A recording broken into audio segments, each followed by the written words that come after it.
Halo guys, hari ini gue mau ngebahas timnas Inggris yang squadnya baru aja diumumkan.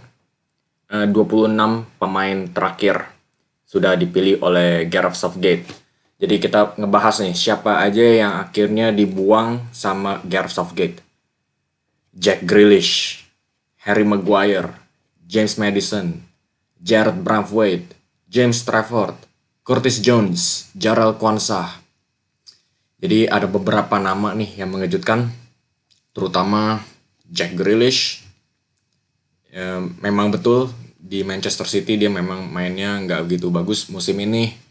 Kebanyakan mabok-mabokan dia. Jadi kelihatannya memang kurang disiplin si Grealish ini sih. Jadi dia itu nggak dipilih sama Gareth Southgate itu gue masih kasih acungin jempol. Karena memang masih banyak pemain Inggris yang lebih bagus daripada Grealish musim ini. Dan mungkin yang lebih mengejutkan adalah Harry Maguire. Mengejutkan bukan dari form, tapi mengejutkan karena dia itu adalah anak kesayangannya Gareth Southgate, tiba-tiba langsung dibuang. Karena mengejutkannya ya, kalau kita lihat dari defender Inggris selanjutnya, siapa yang bakal menjadi partnernya John Stones? Begitu. Karena untuk menjadi center back ya, dua pemain center back ini harus ada kekompakan gitu. Udah sering main bareng, udah saling mengerti, rasa klopnya itu udah kayak sejoli gitu, itu baru mantep. Tapi sekarang partnernya John Stones ini masih belum jelas siapa gitu. Ini adalah posisi kuncinya Gareth Southgate loh. Kenapa dia itu bisa sangat sukses? Karena defensifnya itu sangat kuat. Dan cabut Harry Maguire ini mungkin mengejutkan, tapi Maguire itu adalah pemain kuncinya timnas Inggris ya secara defensif. Dan mencabut pemain kuncinya ini bisa aja langsung mengangkat, membuang pondasi Inggris. Itu aja yang mengejutkan dari pencabutannya Harry Maguire. Dan juga ada James Maddison. Di awal-awal musim bersama Spurs, dia itu sudah berada di jalur menuju ke Player of the Season. Tapi karena cedera, formnya langsung anjlok. Dan itulah kenapa dia akhirnya nggak dipilih oleh Gareth Southgate. Sayang sekali, pemain yang sangat bertalenta dan sangat berguna. Tapi tetap aja masih banyak pemain yang lebih bagus daripada Maddison saat ini. Dan mungkin si Gareth Southgate itu memang, walaupun Maddison itu lagi main bagus, sering nggak dipilih. Jadi ini mungkin bisa jadi alasan ya buat si Southgate untuk akhirnya bisa ngebuang Maddison. Karena si Gareth Southgate ini sebenarnya nggak begitu demen yang pemain yang terlalu kreatif. Dia demennya yang disiplin. Terus ada juga Jared Braithwaite ya, pemain bertalenta, pemain muda juga, dibuang juga. Dan ini juga salah satu yang mengejutkan karena yaitu yang dipilih sama Southgate itu ada Lewis Dunk. Kenapa bukan Jared Braithwaite? Braithwaite pemain berpotensi, masih muda, butuh waktu bermain di timnas, tapi dia pilihnya Dunk. Dari skill, kalau gue lihat Braithwaite juga lebih menjanjikan. Gitu. Jadi apa gunanya pilih si Dunk ini? Ya itu sekali lagi, kalau si Southgate itu memang berpikirnya terlalu logika ya. Dia carinya yang berpengalaman, maunya yang pasti-pasti aja. Kalau Braithwaite mungkin ada beberapa tanda tanya. Tapi ya itu, kalau gue bilang sih ya, kalau sebagai manajer lo harusnya mencoba untuk mengembangkan pemain-pemain mudanya lah buat bibit-bibit masa muda ya, masa depan ya kan. Tapi itulah pilihannya si Southgate ini. Dan ketiga pemainnya mungkin gak begitu mengejutkan, James Trafford, Curtis Jones, dan Jarell Quansah. Jadi itulah beberapa pemain yang dibuang oleh Southgate. Dan kita langsung aja masuk ke squad intinya. Inggris ya, 26 pemain. Kiper Dean Henderson, Jordan Pickford, Aaron Ramsdale. Itu nggak diragukan lagi, memang 3 kiper terbaik Inggris. Defendernya, Lewis Dunk, Joe Gomez, Mark Gehi, Ezri Konsa, John Stones. Itu untuk back tengah. Sayap kiri ada Luke Shaw. Sayap kanan ada Trippier, Kyle Walker, dan Trent Alexander-Arnold yang bisa juga bermain sebagai gelandang. Nah, ini kalau kita lihat ya, Louis Dunk, Joe Gomez, Mark Gehi, Ezri Konsa. Siapa yang akan mendampingi John Stones? Nanti kita bakal ngebahas prediksi starting 11-nya, tapi kalau sekilas ya, nggak ada yang bisa jadi partnernya John Stones sebaik Harry Maguire. Itu aja. Dan sekarang kita masuk ke posisi gelandang nih. Ada Trent Alexander-Arnold. Dia ditulisnya jadi gelandang. Soalnya memang di Inggris dia itu jadi gelandang. Dan oke juga sih jadi gelandang. Conor Gallagher, Kobbie Mainoo, Declan Rice, Adam Wharton, dan Jude Bellingham. Gue masukin Jude Bellingham jadi midfielder, tapi Inggris pilihnya jadi forward nih. Tapi Jude Bellingham satunya gelandang, nomor 10. Gue gak ada banyak masalah sih sama gelandangnya, memang oke-oke banget. Dan kalau dari lini depan nih, gue juga mau ngomongin si Adam Wharton sih, sama Kobbie Mainoo ya. Dua pemain muda menjanjikan banget. Ini dua pemain keren. Soalnya memang punya skill dan teknik yang bagus. Operan-operannya juga oke. Dan sangat kalem. Kayak pemain La Masia lah ini. Dua pemain Inggris ini. Tapi mungkin ya jadi pemain cadangan sih. Pemain pelapis saja. Masih menunggu waktu bermain.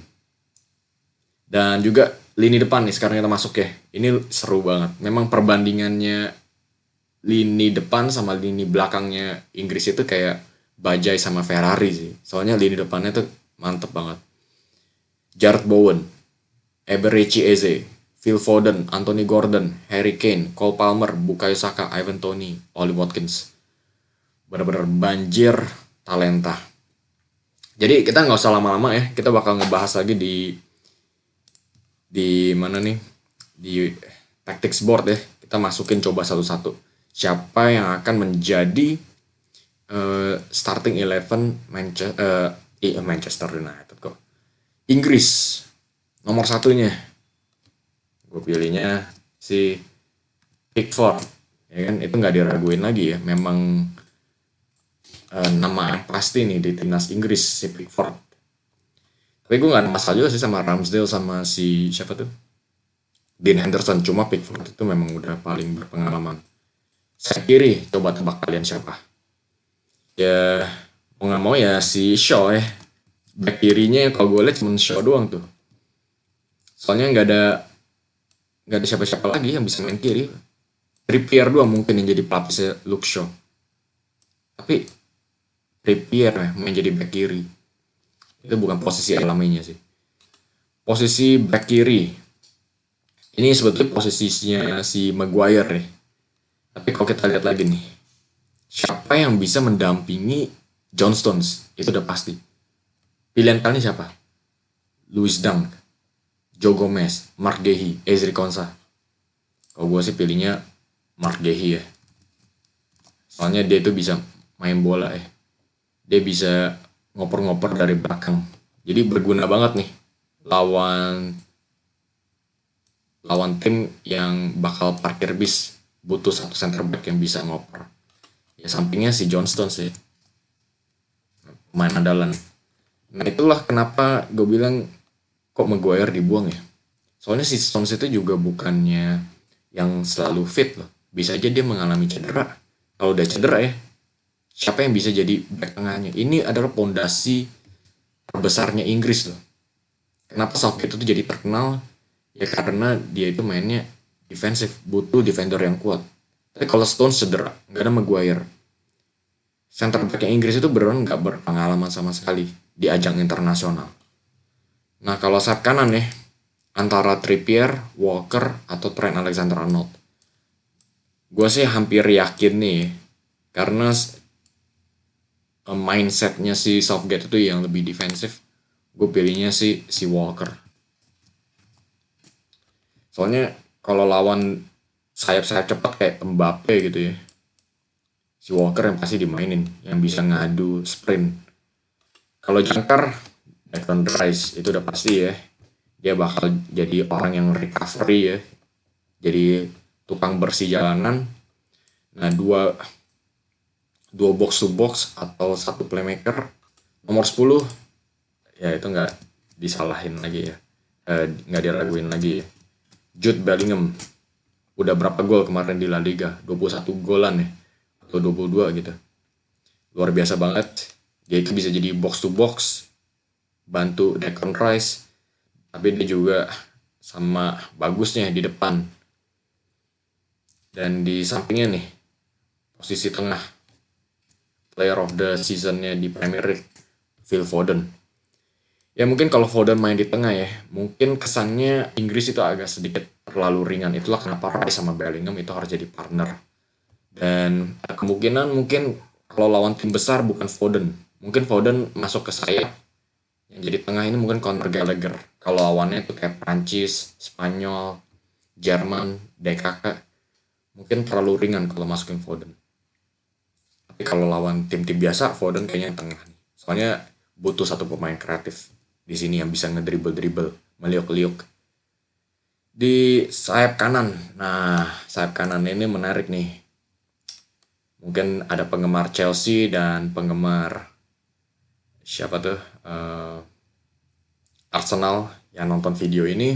Mungkin kalian bisa berdebat tuh Cole Palmer atau Bukayo Saka nih.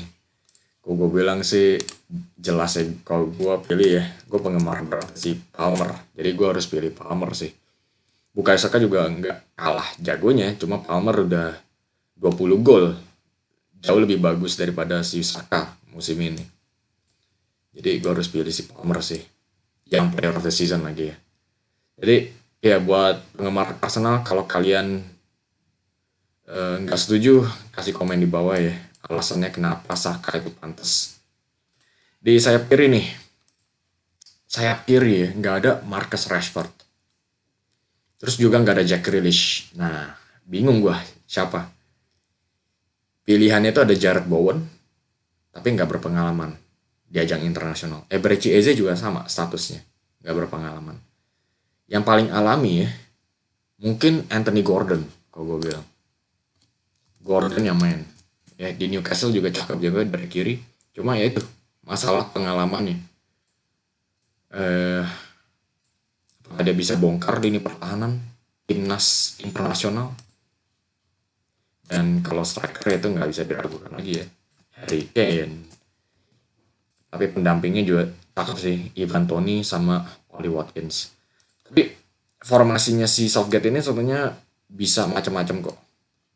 Dia bisa main 2 striker juga kok. Oke, 2 striker ya, Palmer mungkin tengah gini. Nah, strikernya mungkin dia bisa pakai Toney. Nah, Toney sama Kane tipenya sama sih ya, mirip-mirip ya. Soalnya Toney itu suka jemput bola, ngelingkap sama pemain-pemain sekitar. Harry Kane juga sama modelnya. Jadi mungkin tergantung situasi ya, lawannya siapa. Mungkin bisa Oli Watkins. Harry Kane yang ngejemput bola, Watkins yang lari ke belakang. Itu bisa aja terjadi. Jadi itulah prediksi starting 11-nya Inggris.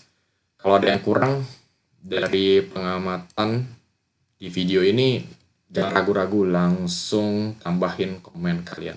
Sangat berharga sekali ya dalam menambahkan input. Jadi ya sampai di sana aja. Terima kasih sudah menyaksikan video ini.